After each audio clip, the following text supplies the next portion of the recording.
Hola, profe, buenas tardes. Bueno, la defensa oral de la secuencia didáctica presentada la voy a realizar a través de la proyección de este video que se ve en pantalla y voy a ir pausándolo para ir desarrollando la explicación. Bien, como dice en su fundamentación, esta secuencia está pensada para ser desarrollada en sexto año del segundo ciclo de la educación primaria.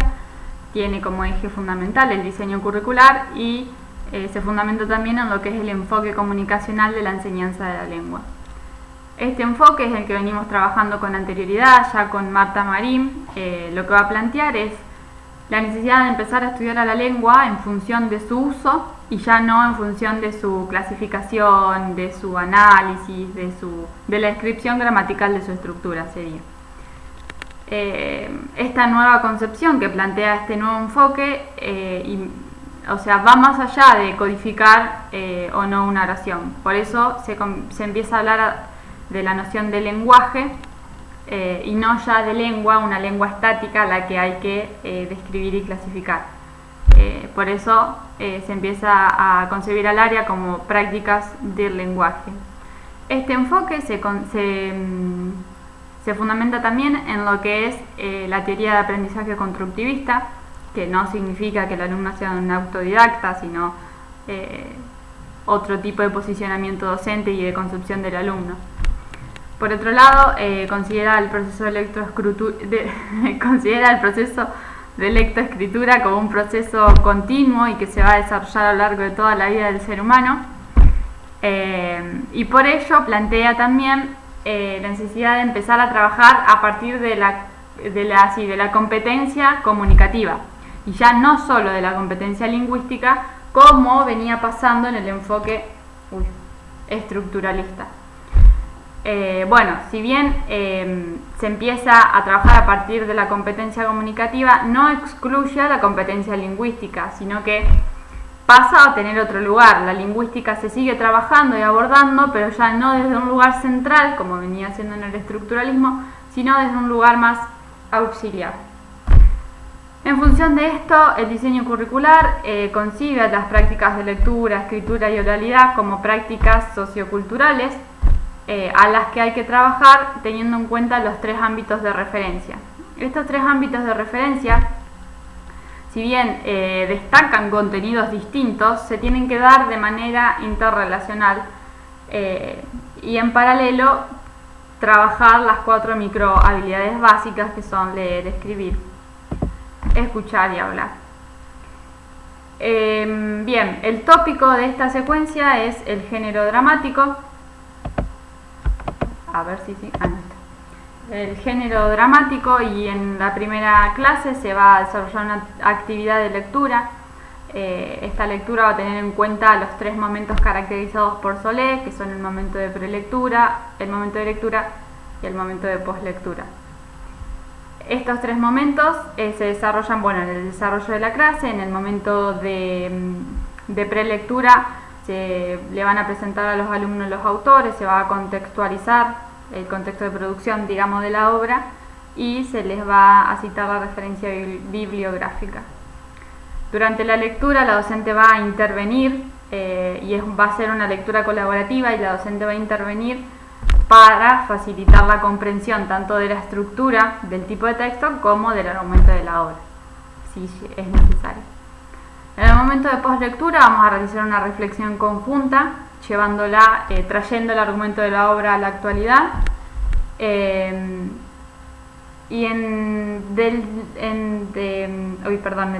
el momento de cierre de la actividad, cierre de la clase, vamos a hacer una actividad de escritura, que en esta primera instancia los alumnos van a redactar preguntas e inquietudes que les quieran hacer a la autora, que vamos a tener una videollamada la siguiente clase.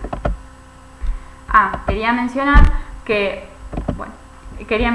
que la obra fue seleccionada teniendo en cuenta los criterios de selección fundamentados en las teorizaciones que fueron realizando autoras como Venegas, Cristina Pizarro y Julieta Díaz Barrón. Se trató de, por ejemplo, con Venegas, de evadir los vicios comunes de la literatura infantil, tratando que no sea niñada, que no sea que presente diálogos claros y de manera continua, que no presente didactismo y todos los vicios que menciona Venegas.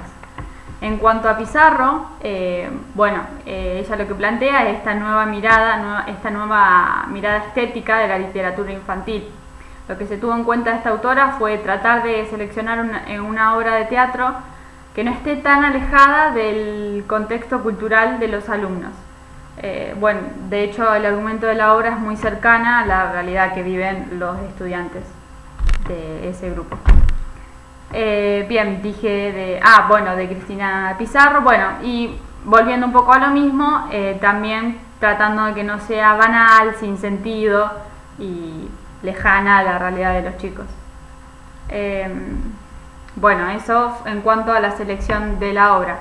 En esta segunda clase, antes del desarrollo de la videollamada con la autora, vamos a realizar una instancia de revisión de las preguntas que se escribieron en la clase anterior. Esta instancia de revisión se diferencia de la corrección mecánica, como decía Finocchio, que ella diferenciaba, la revisión de la corrección. En esta revisión va a tener una responsabilidad compartida tanto el docente como los alumnos, y va a ser una revisión conjunta de todo el grupo, con el fin de tratar de volver, a esas preguntas para ver si se pueden realizar algunos ajustes. En este sentido, se puede decir que esta actividad de escritura tiene un tinte más de un enfoque gramatical, porque lo que se analiza es la coherencia de las preguntas, tratar de ver si se pueden redactar de una manera más provechosa, la gramática también. Después de esta instancia de revisión, que se diferencia de la corrección mecánica, se va a desarrollar la interacción con la autora, ida y vuelta a través de la videollamada que va a tener con los alumnos. Como actividad de cierre, los alumnos van a poder, se les presenta a los alumnos una actividad de escritura como a modo de primer borrador de lo que va a ser una obra de teatro que ellos van a desarrollar. Este primer momento de ordenamiento o de guía o de orientación que va a servir como el primer borrador se fundamenta en lo que es la teorización de Casani.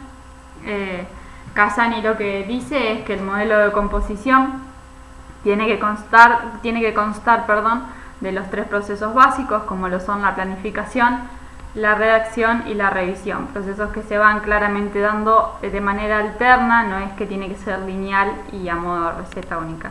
Bien, entonces, como cierre de esta actividad, los alumnos van a poder realizar el primer borrador de lo que va a ser el guión.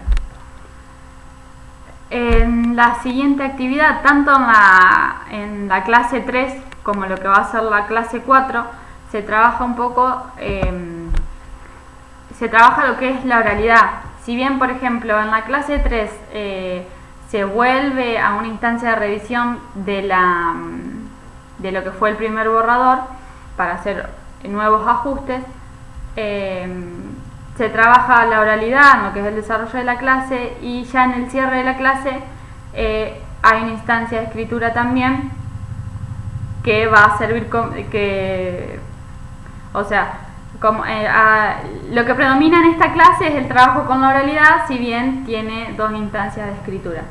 El trabajo con la oralidad también se toman los aportes que realizó Casani, tratando de que los alumnos puedan interactuar, puedan desinhibirse, puedan jugar con el pensamiento ficcional, ir abriendo el abanico de habilidades comunicativas que tienen de los alumnos, rompiendo con este mito y este prejuicio de que los alumnos, porque vengan de la casa, ya saben y ya tienen y ya manejan la oralidad. En la clase 4, que es la siguiente, también, como dije, va a consistir en el desarrollo de las obras de teatro. Antes de ello se va a realizar lo que es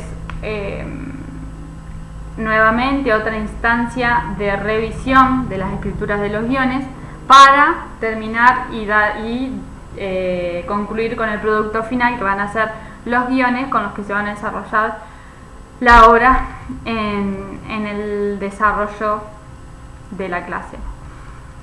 Me olvidé mencionar cuando mencioné a Casani que esta secuencia se fundamenta en cuanto a enfoques, tiene en cuenta el enfoque procesual y el enfoque funcional, haciendo énfasis en esta cuestión del tipo de texto del género y en el proceso de composición. Pero si bien, como dije anteriormente, también tiene actividades que por ahí pueden ser miradas desde un enfoque más gramatical, porque como se sabe, estos enfoques no son excluyentes, sino que toda actividad de escritura tiene gramática, tiene un tipo de texto, tiene un proceso de composición, etc. También olvidé mencionar, cuando mencioné a la autora Finocchio en cuanto a la revisión y a la corrección, la misma autora también conceptualizó sobre el tipo de consignas, y considero que en esta secuencia el tipo de consigna que predomina es estas consignas que son para conocer el género. Es decir, se presenta el texto modelo, que vendría a ser la obra de teatro, y posteriormente se intenta reescribir uno. Bueno, estas fueron las 4 clases, que son de 2 horas de duración, lo que es sinónimo de 8 clases. Y como conclusión de esta secuencia y este trabajo final, puedo decir que, a modo de crítica, que me parece que esta secuencia podría haber tenido más momentos de lectura, o no sé si tantos momentos de lectura o trabajo con otra obra distinta a la que se presentó, sino o vincularlo con algún otro puente estético también. Así que bueno, esa es mi conclusión de la secuencia.